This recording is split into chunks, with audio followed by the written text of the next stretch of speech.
अब artificial intelligence CBSE की देखा देखी सीआईएसई ने भी क्लास 10th क्लास 12th के अलावा primary section specially secondary section और सीनियर सेकेंडरी सेक्शन में लागू कर दिया हुआ है। अब इसका क्या मतलब हो गया, आर्टिफिशियल इंटेलिजेंस यहाँ पर है क्या। अभी तक आप कंप्यूटर के बेसिक जो जावा है, प्रोग्रामिंग है, ये सब पढ़ रहे होंगे, लेकिन आर्टिफिशियल इंटेलिजेंस जैसे रोबोटिक्स हो गया, जैसे कि जो भी अभी एप्स के डेवलपमेंट हैं या फिर आगे के जो भी टूल्स हैं, इसको लेकर सीआईएससी ने एक बहुत बड़ा निर्णय लिया है और उसने कहा है कि इस बार 2024-25 से रोबोटिक्स को भी शामिल किया जाएगा और ये एग्जामिनेशन में इवैल्यूएशन के प्रोसेस के लिए भी होगा। और इसका एक सीधा सीधा मकसद है और मतलब है कि स्टूडेंट को बोर्ड के एग्जामिनेशन में आर्टिफिशियल इंटेलिजेंस से भी क्वेश्चन पूछे जाएंगे। हालांकि यह प्रिस्क्राइब्ड अभी के समय में है, तो क्या 2025 के बोर्ड एग्जामिनेशन में ऐसे क्वेश्चन पूछे जाएंगे, इसको लेकर कंफर्म नहीं है। और इसको लेकर सिलेबस में चेंजेज होने की गुंजाइश बनती है, गुंजाइश मतलब पॉसिबिलिटीज, नॉट सर्टेनिटी।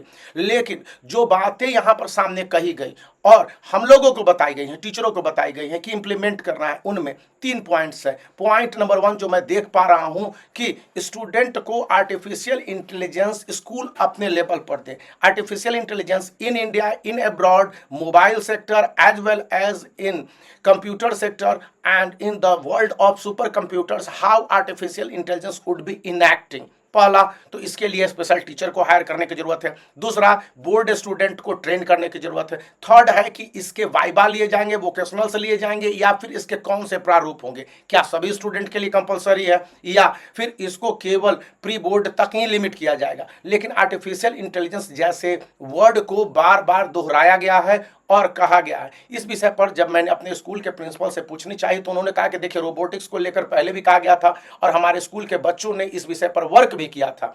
तो इसलिए ऐसा है कि आर्टिफिशियल इंटेलिजेंस जिस लेवल पर वर्ल्ड में पढ़ाई होती है, जैसे कि स्कैलर पढ़ाई करवाता है या फिर डाटा इंटरप्रिटेशन का है, वो नहीं होगा, लेकिन एक ब्रॉड व्यू के साथ जानकारी होगी। तो मैंने पूछा कि सर, इस पर मैंने क्या, सारे टीचरों ने भी इस विषय पर जानना चाहा कि इसका बोर्ड एग्जामिनेशन पर क्या इम्पैक्ट होना है। तो कहा कि आर्टिफिशियल इंटेलिजेंस को लेकर क्वेश्चन या इससे जागरूकता को लेकर क्वेश्चन पूछे जा सकते हैं। लैंग्वेज पेपर में जो राइटिंग होती है उसमें भी आने के चांस, जो ऐसे उन्होंने बताया। और ये भी कहा कि आर्टिफिशियल इंटेलिजेंस को लेकर कंप्यूटर में भी, चूंकि 2020 में और उससे पहले 2019-2020 में एकाएक कंप्यूटर के सिलेबस को लास्ट आवर में चेंज कर दिया गया था, ऐसा कि हमारे स्कूल के प्रिंसिपल ने बोला था। तो उस समय भी था कि आपको नवंबर में, अक्टूबर में चेंज कर दिया गया और इसको इनैक्ट कर दिया गया, बोर्ड एग्जामिनेशन के लिए बता दिया गया कि ये पैटर्न है।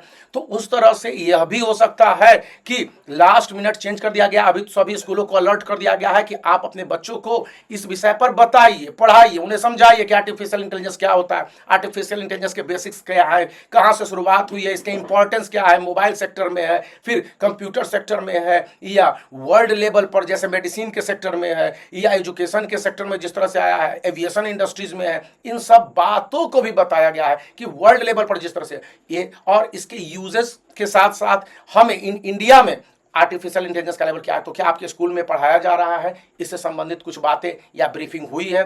अभी हाफ ईयरली एग्जामिनेशन तक तो नहीं है, हाफ ईयरली एग्जामिनेशन के क्वेश्चन को सेट करने के लिए कहा गया, तो उसमें काफी चेंजेज लाएंगे बोर्ड एग्जामिनेशन के पैटर्न के हिसाब से। प्रत्येक सब्जेक्ट के चेंजेस को मैं बताऊंगा, जो कि हाफ ईयरली एग्जामिनेशन से प्री बोर्ड एग्जामिनेशन तक आपको आपके स्कूल के क्वेश्चन पेपर में सीआईएसई के जो बोर्ड एग्जामिनेशन के क्वेश्चन होंगे उसके रिस्पेक्ट में बताए जाएंगे। तो आप इस बातों को ध्यान रखिए। तो वीडियो को लाइक कर दीजिए, चैनल को शेयर कर दीजिए, सब्सक्राइब करना याद रखिए। ये 2 बुक जो 10 ईयर्स हैं, इसके सॉल्व क्वेश्चन पेपर है, ये अवेलेबल है आईएएससी के लिए और आईसीएसई के लिए, जिसका लिंक इस वीडियो के डिस्क्रिप्शन में है, तो आप उसको भी देख के चेकआउट कर सकते हैं।